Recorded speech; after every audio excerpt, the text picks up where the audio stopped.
So it appears we have a small leak in the window. It's like a waterfall in the air.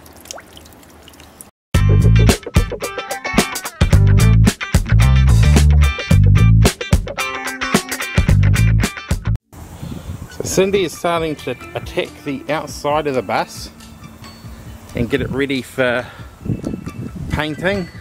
And no, those are not the colours we're using. It was just us playing around with test pots. But what we've done is, there used to be this black rubber strip along the side, just like a protection strip I suppose. But the problem is, on this bus, is we were getting all these leaks inside and couldn't find where the water was coming, and we just assumed it was either coming through the roof or through a window.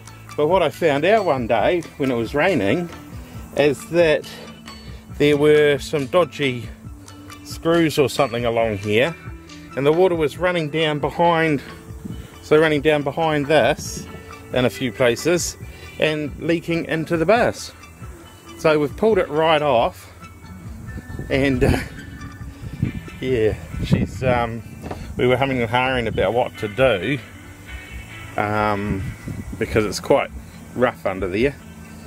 But I sort of came up with an idea this morning that once we've painted the bus, that we get some really awesome hardwood of some kind and stain it and run it along the, you know, basically right along the side, which I think will look really nice once the bus is painted the colour we're painting it.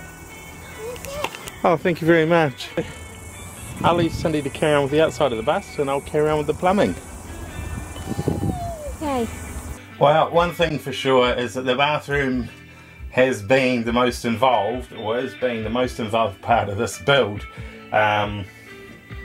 Reason being is there's just continuous little bits of framing that you have to put in. Because we're putting the slope floor in, I've had to put cross members underneath the sloping floor at the right heights just to make the floor solid so it doesn't flex when you stand on it.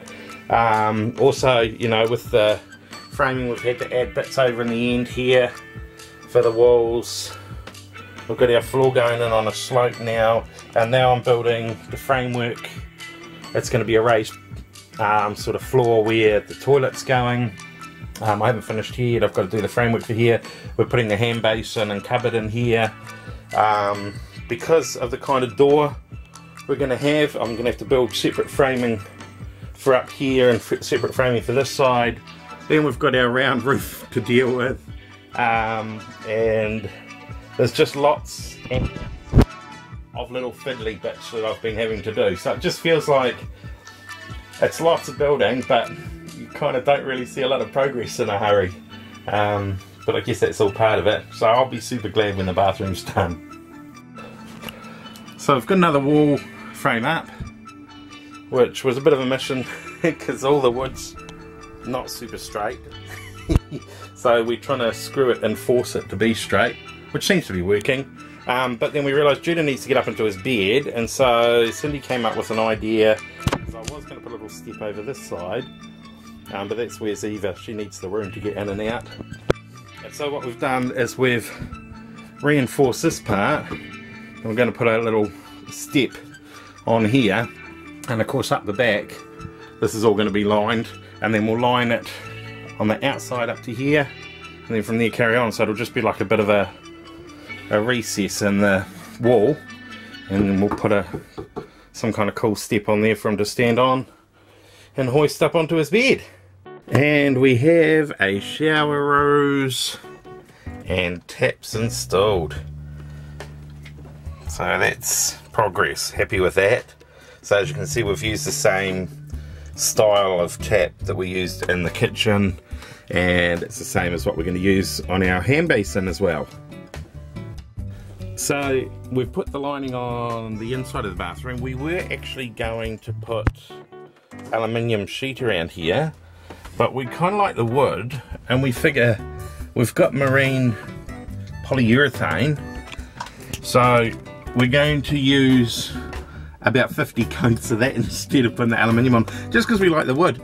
I figure, you know, it should last for quite a while, and we'll see how that goes. But yeah, so we're not going to put the aluminium up because, you know, now that we have got the taps in, we really like them against the actual wood grain, so I think we'll run with that and see how long it lasts.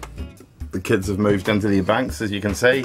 Cindy's been creative this week and put this curly side thing on so we don't have any kids rolling out and going bump in the night on the floor. We've got I don't know how much I showed you in our last video, we've got our wall up, started getting our wall up on our bathroom. So we've just got to put one on the other side here now and get the floor sealed. So yeah, but yeah, a little bit to go.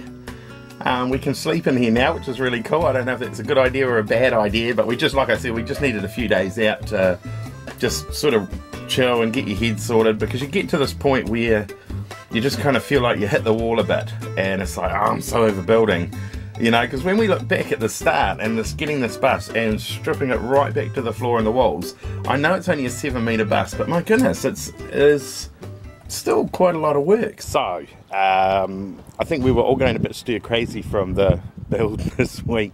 We have kind of slowed down a lot because we kind of hit the wall a little bit. So the best solution for that is to come to the beach.